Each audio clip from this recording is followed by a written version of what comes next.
자, 오늘은 다니엘서 4장 1절부터 18절의 내용입니다. 느부갓네살 왕이 첫 번째는 바벨론부터 시작해서 이 세계 역사가 끝나는 하나님 나라가 마지막으로 세워지는 그 꿈, 신상에 대한 꿈 이후에 두 번째 꿈이에요. 꿈에 대한 자세한 내용들은 우리가 내일 좀 자세히 설명하고 해석까지. 오늘은 이제 간접적인 신앙에서 체험적인 신앙으로라는 제목으로 다니엘 4장 전반부를 좀 살펴보겠습니다.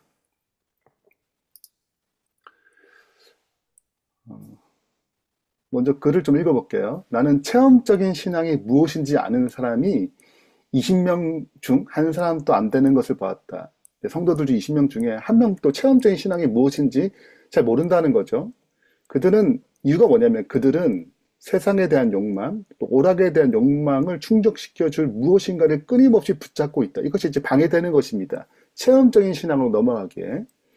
그들이 비로소 깨닫고 그들의 지각이 일깨워져서 모든 것을 해로 여김은 내 주 그리스도 예수를 아는 지식이 가장 고상함이라고 마음에서 우러러 난 말을 할 수 있게 되지 않으면 그들은 그리스도께 무가치하고 영생을 얻기에도 부족할 것이다.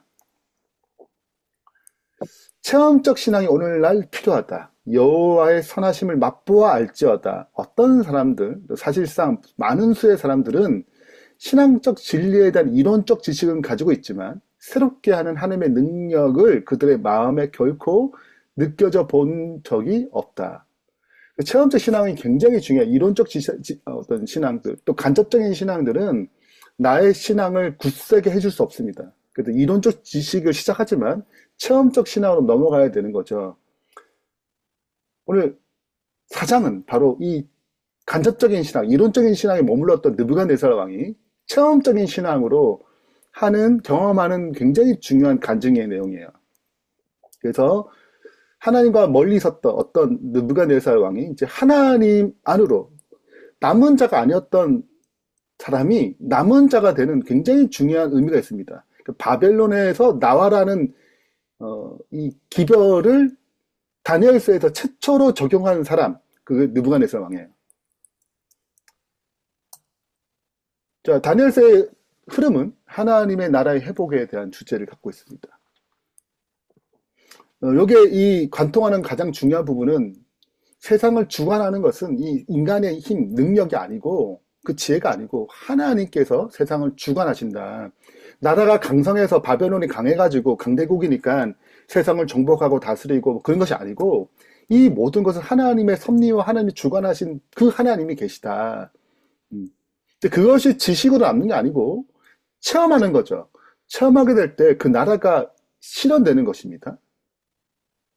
자, 느부갓네살 왕은 천하에 거주하는 모든 백성에게 조서를 내리노라. 지극히 높으신 하나님이 내게 행하신 이적과 기사를 알게 하기를 즐겁게 여겼노라. 그리고 그거를 이제 조서를 써서 다 알려주는 것입니다.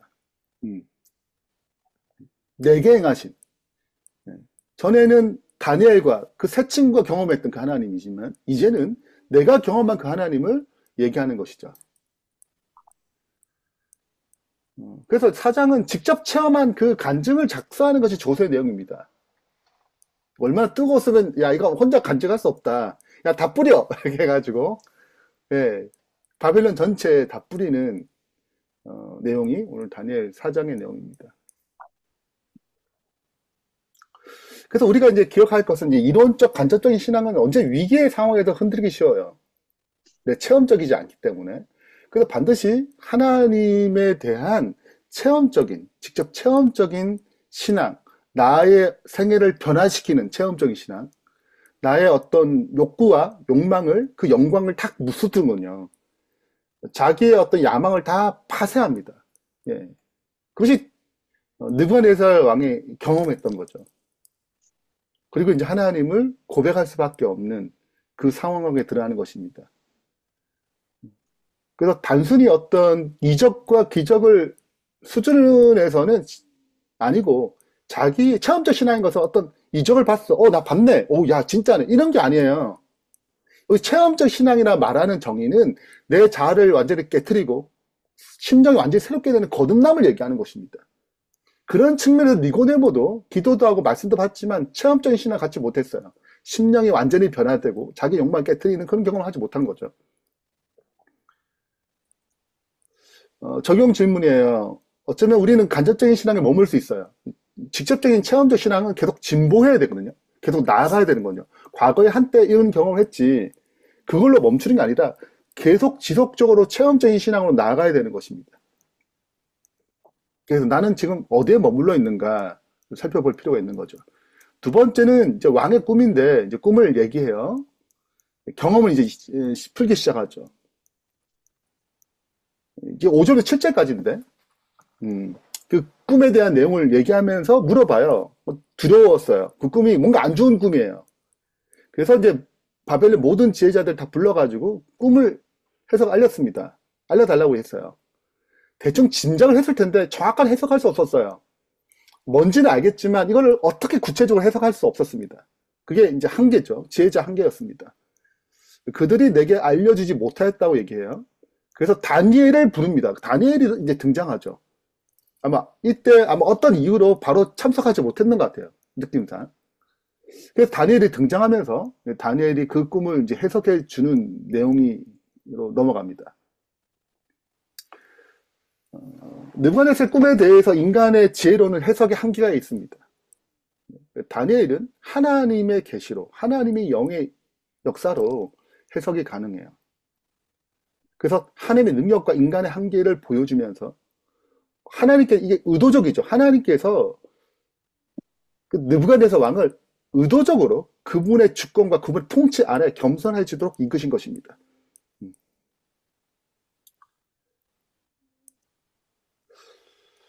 그래서 하나님의 어떤 주권의 힘은, 그 능력은 인간의 한계를 드러내고 인간의 욕망을 깨트립니다. 그래서 우리 삶 가운데 이해하지 못하는 어떤 상황들을 통해서 하나님께 더 가까이 갈 수 있도록 이끄시는 거죠. 이것이 이 꿈이었어요. 느부갓네살 왕에게는. 삶에서 이해할 수 없는 상황과 어떤 것들을 경험할 수 있습니다. 이것이 하나님께 더 가까이 나가기 위한 섭림을 믿는가? 정말 하나님이 이 모든 것을 다스리고 통치하는 것을 내가 믿고 있는가?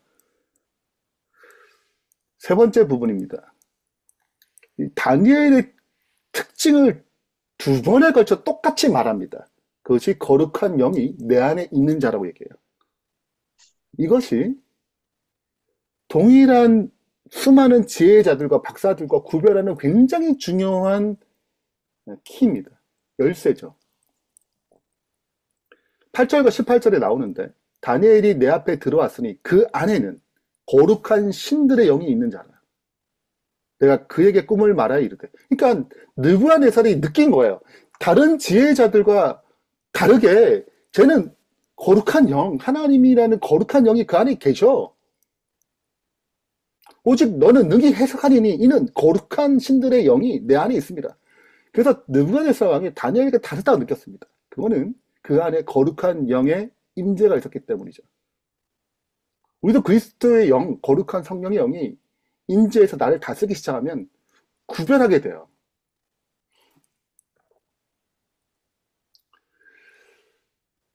그래서 다니엘 삶의 가장 중요한 특징은 거룩하신 하나님, 즉 성령님이 역사하심에 순종하는 자였습니다.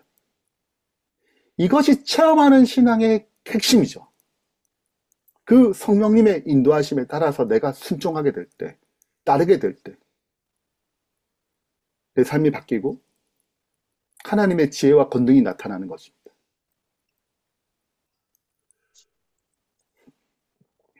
그래서 우리가 어떻게 세상과 구별하는가? 그 구별의 핵심은 성령님의 인도하심에 따른 데 있습니다.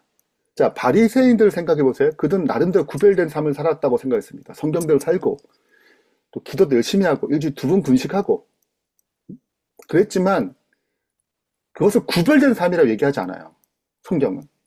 우리가 그렇게 보일 수 있어. 구별된 삶이다. 안식일 잘 지키고 구별된 삶이다 보일 수 있겠지만 성경의 관점, 하나님의 관점, 그 구별된 삶을 얘기하지 않아요. 그러니까 단순히 외적인 구별이 구별된 삶이라고 얘기하지 않는 것입니다. 누가 그 마음을 역사해서 누가 지배해서 그 일이 나타나는가가 구별된 삶이라고 얘기하는 거죠. 그 성령님의 인도하심을 따를 때 우리는 세상과 구별됩니다. 그리고 하나님의 권능과 지혜를 나타낼 수 있어요. 이것이 참된 거룩함입니다. 삶에서 그러면 성령님의 인도하심에 순종하면서 내가 지금 그 하나님의 성품, 그 사랑, 하나님의 온유하심, 그 겸손하심 드러내고 있는가? 그분의 순종하고 내 삶에 그 능력이 나타나고 있는가? 그 지혜로움이 나타나고 있는가? 그런 구별됨을 드러내고 있는가? 오늘 내 삶 가운데 이런 체험하는 신앙으로 그 거룩한 영의 인도하심을 따라서 아, 저 사람이 다른 이유는 진짜 하나님이 계신가 봐 라고 고백할 수 있는 주님의 백성 되기를 간절히 소망합니다. 마지막 이걸 읽고 마칠게요. 그대들이 참으로 의에 줄이고 목마르다면 체험적인 신앙을 가질 수 있다. 굉장히 중요한 말이죠. 참으로 의에 목마르고 진짜 의. 그 바리새인처럼 외식하는 의가 아니고 진짜 의죠. 진짜 참된 의. 내면에서부터 변화되는 어떤 힘. 믿음과 겸손으로 하나님께 나아가라. 그리고 구하라. 그리하면 그대들은 받을 것이다. 왜냐하면 이때 누가 역사해? 거룩한 영이 역사하기 때문에요. 그래서 오늘 거룩한 영의 역사로 우리의 삶도 거룩한 신들이 내 안에 있음이라고 고백받는 하루가 되길 바라면서 말씀 마치겠습니다.